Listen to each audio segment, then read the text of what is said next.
Et si nous prenions la décision de rendre nos vies plus simples? Si nous commencions à prendre du plaisir en faisant beaucoup plus, mais avec moins de ressources? Si retourner à l'essentiel devenait pour chacun d'entre nous un objectif? Je m'appelle Lionel Clément et depuis une dizaine d'années, j'ai décidé de mener une vie plus simple, plus en adéquation avec mes valeurs.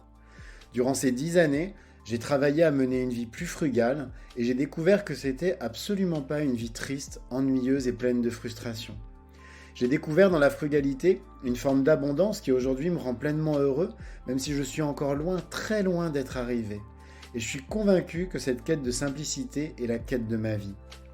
J'ai créé les chemins de la frugalité pour partager mon expérience, mes découvertes, mais aussi pour vous inspirer et vous donner envie, à vous aussi, de faire de l'essentiel le tout de votre quotidien.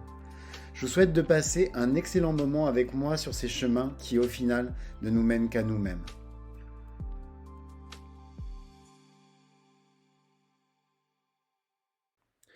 Hier, je vous ai beaucoup parlé de mon parcours professionnel. Et en fait, ce qui est marrant, rétrospectivement, c'est que plein de personnes dans mon entourage, donc mon entourage actuel, trouvent ce parcours professionnel super inspirant. En fait, pour l'avoir vécu de l'intérieur, je ne sais pas si le mot inspirant est le bon, parce que ce qui est certain, c'est qu'il n'a pas du tout été facile. Et j'ai vraiment eu l'impression pendant toutes ces années de passer mon temps à me battre. Alors me battre contre quoi? Il y a encore quelque temps, je vous aurais dit contre l'adversité, contre l'injustice, ou encore plein d'autres trucs dont je pensais être victime. Parce que vous imaginez pas tout ce dont on peut penser être victime quand on entreprend. Aujourd'hui, je vous dirais que la seule chose contre laquelle j'ai passé mon temps à me battre pendant toutes ces années, eh ben, c'est en fait moi-même. Pendant toutes ces années, je me suis battu pour ne surtout pas être moi. Ce que je vous dis là doit vous sembler super bizarre parce qu'en général, on entend plutôt l'inverse. Parce qu'on entend plutôt qu'on se bat pour être soi. Mais si je vous rappelle ce que je vous disais lundi, qui je suis exactement, ben, je suis juste quelqu'un qui aime fabriquer des trucs avec ses mains. J'aime fabriquer de la nourriture, j'adore faire à manger, j'adore cuisiner par exemple. C'est vraiment quelque chose qui fait partie de ma vie. J'adore fabriquer des cosmétiques. Vous voyez, j'adore fabriquer du savon, j'adore fabriquer des produits pour la peau, fabriquer des macérats, etc. C'est aussi une passion. Bref, je suis quelqu'un qui aspire à une vie super simple. En fait, la vie la plus simple possible. Tout ce que je demande, c'est d'avoir une vie simple. Sauf que pendant toutes ces années, j'ai été convaincu que ce discours n'était pas vraiment audible et qu'on ne peut pas vivre quand tout ce à quoi on aspire, c'est justement de la simplicité.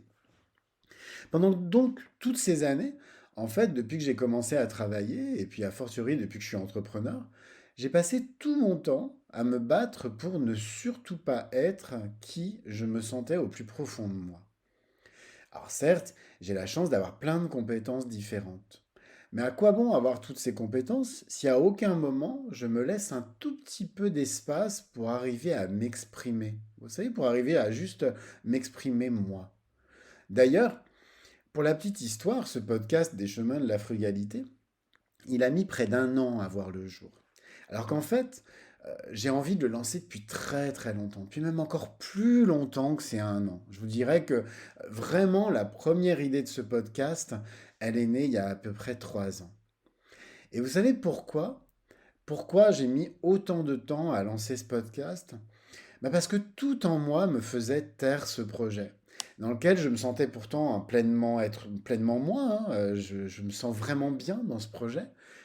Mais tout me disait d'aller plutôt vers d'autres chemins que je voyais comme plus ambitieux, plus structurants, plus rémunérateurs. Des chemins qui donnaient aussi une image plus professionnelle, entre guillemets, de moi.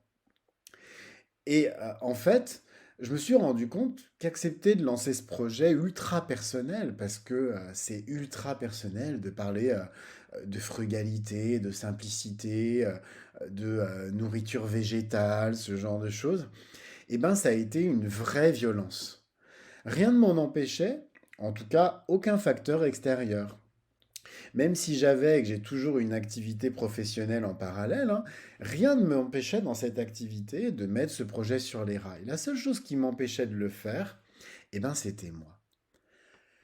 Comme je le dis souvent, décider d'être soi, en fait, c'est un choix. Et c'est certainement le choix le plus dur à faire. Pour ceux qui me connaissent, J'ai accompagné énormément de porteurs de projets pendant toutes mes années d'entrepreneuriat. En fait, si je fais le compte, je crois que je dois approcher des 1200 en 10 ans entre les petits porteurs de projets, mais aussi des très grosses entreprises. Et c'est une constante qu'on retrouve chez énormément de porteurs de projets. Même si ce sur quoi ils travaillent peut être super passionnant, la plupart ne font jamais exactement ce qu'ils aimeraient vraiment faire. Ils ont des activités qui sont certes super rémunératrices, ou des fois pas du tout, dans des domaines très sérieux, hein, où ils peuvent être même reconnus pour leurs compétences. Mais quand on discute un peu avec eux et qu'on essaie de sortir de la sphère professionnelle, eh ben, il arrive qu'ils commencent à nous parler de leur passion, ces activités qui les font vraiment vibrer. Vous savez, pour travailler beaucoup dans le digital, moi, je crois qu'on peut jamais rêver, par exemple, d'être community manager. On peut jamais rêver d'être copywriter. On peut jamais vraiment rêver de faire ces activités-là. On peut les aimer, on peut aimer les faire. On peut avoir de vraies compétences pour ça, mais avoir des passions pour ces activités, non. Et souvent, quand on creuse d'ailleurs chez toutes ces personnes, bah, en fait, ils ont tous d'autres passions bah, qui en fait occupent leur temps libre et dans lesquelles justement ils sont pleinement eux-mêmes. En fait, comme je vous disais, hein, quand on discute un tout petit peu avec eux et puis qu'on essaye justement de sortir de cette sphère professionnelle, eh ben, ils nous parlent de plein d'autres choses. Vous savez, euh, ces activités bah, justement qu'on fait le soir, le week-end, et puis qui, bah, quand on en parle autour de nous, ces activités, bah, c'est celles qui font vraiment briller nos yeux, en fait, nous sentir vraiment vivants. Souvent, c'est des activités qui sont super simples, un peu comme moi, en fait. Vous savez, moi, comme je dis, bah, ce que j'aime, c'est juste fabriquer des choses avec mes mains. C'est super simple, mais c'est cette activité, moi, qui me fait vibrer les yeux. Et bah, quand on les fait, ces activités, et ben, on se sent pleinement soi. Alors, je viens de me rendre compte que j'avais dit que ça me faisait vibrer les yeux. Et je trouve, euh, vous savez, je trouve que c'est une jolie expression finalement. Je voulais dire briller, mais j'aime bien vibrer les yeux. Je trouve que bah, finalement, c'est peut-être pas si éloigné de la vérité en fait. C'est une belle expression, je vais la garder. Je vais garder cette petite erreur de langage. Le problème, en tout cas, c'est que quand on demande à ces personnes pourquoi, justement, elles parlent jamais de leur projet, comme moi, finalement, je m'interdisais d'en parler.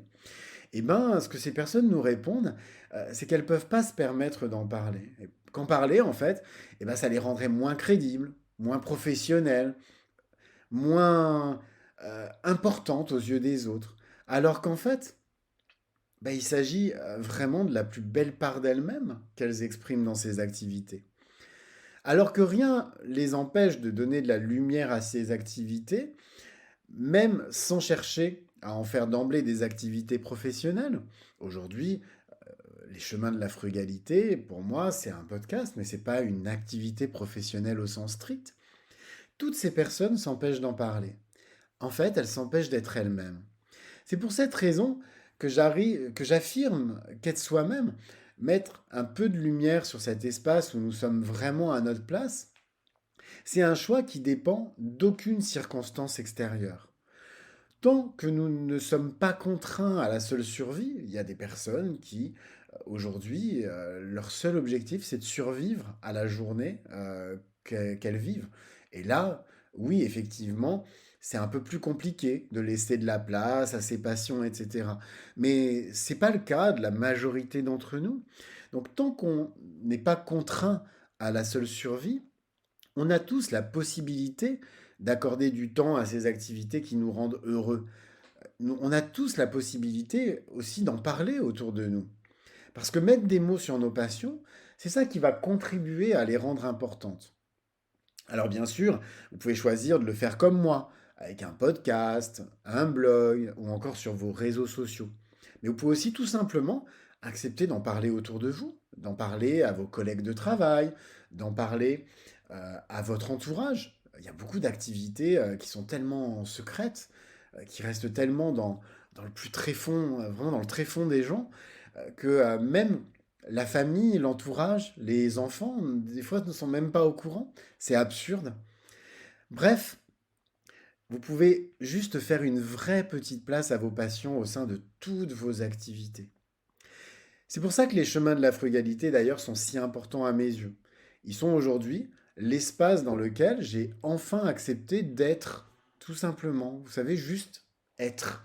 Et pas jouer le rôle de quelqu'un d'autre. Juste être moi. Rien de plus.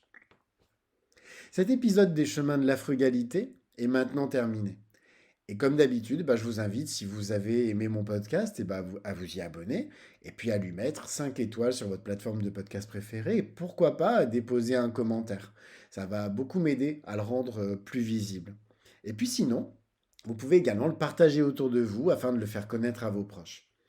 En attendant, je vous souhaite à tous une très belle journée et puis je vous dis à demain pour un tout nouvel épisode. Au revoir.